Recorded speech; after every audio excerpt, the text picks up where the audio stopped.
बहुत समय पहले की बात है। भारत के एक छोटे से गांव में माधव नाम का एक युवक रहता था। गांव के लोग उसे साधारण समझते थे। फटे कपड़े, सांवला रंग, शांत स्वभाव।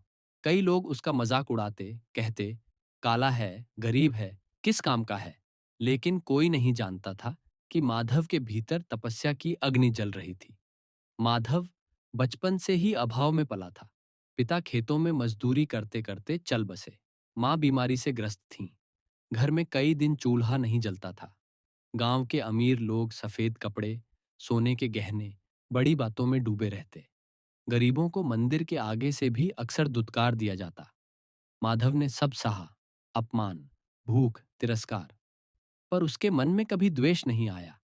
गांव में कई लोग कहते थे, मंदिर में बड़ा चढ़ावा चढ़ाओ, तभी माता लक्ष्मी प्रसन्न होंगी। माधव के पास चढ़ाने को कुछ नहीं था, फिर भी वह रोज मंदिर जाता, एक दिया जलाता और कहता, माँ, अगर तू धन देती है तो भी ठीक, न दे तो भी ठीक, बस मुझे सही रास्ते पर चलने की शक्ति देना। यह अंधभक्ति नहीं थी, यह थी विवेकपूर्ण भक्ति। एक वर्ष गांव में भयंकर अकाल पड़ा। लोग मंदिर आना छोड़ने लगे। कई ने कहा, माता कुछ नहीं देती, सब झूठ है। लेकिन माधव ने उस समय और कठोर तपस्या शुरू की। वह दिन में एक बार सूखी रोटी खाता, रात को मंदिर की सीढ़ियों पर सोता और मन, वचन, कर्म से लक्ष्मी माता का स्मरण करता। उसने मां की दवा के लिए अपनी आखिरी कमाई भी एक भूखे बच्चे को दे दी।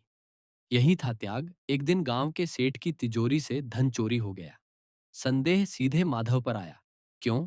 क्योंकि वह गरीब था, क्योंकि वह अलग दिखता था, क्योंकि वह कमजोर था।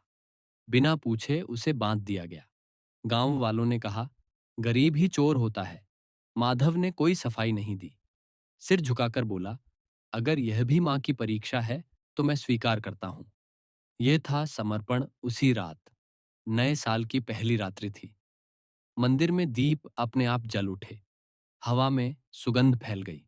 सेठ को स्वप्न आया, माता लक्ष्मी स्वयं खड़ी थीं। उन्होंने कहा, जिसे तुमने दंड दिया वही मेरा सच्चा भक्त है, और जिसने चोरी की वह तुम्हारे घर में ही है, अहंकार के रूप में। सेठ कांप उठा। सुबह होते ही असली चोर पकड़ा गया, सेठ का अपना भतीजा। माधव को मुक्त किया गया। पूरा गांव शर्मिंदा था।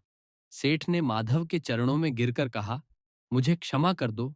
माधव ने कहा, क्षमा मैंने नहीं, माता ने दी है। उसी दिन सेठ ने माधव को व्यापार सौंपा। धीरे धीरे माधव का जीवन बदला।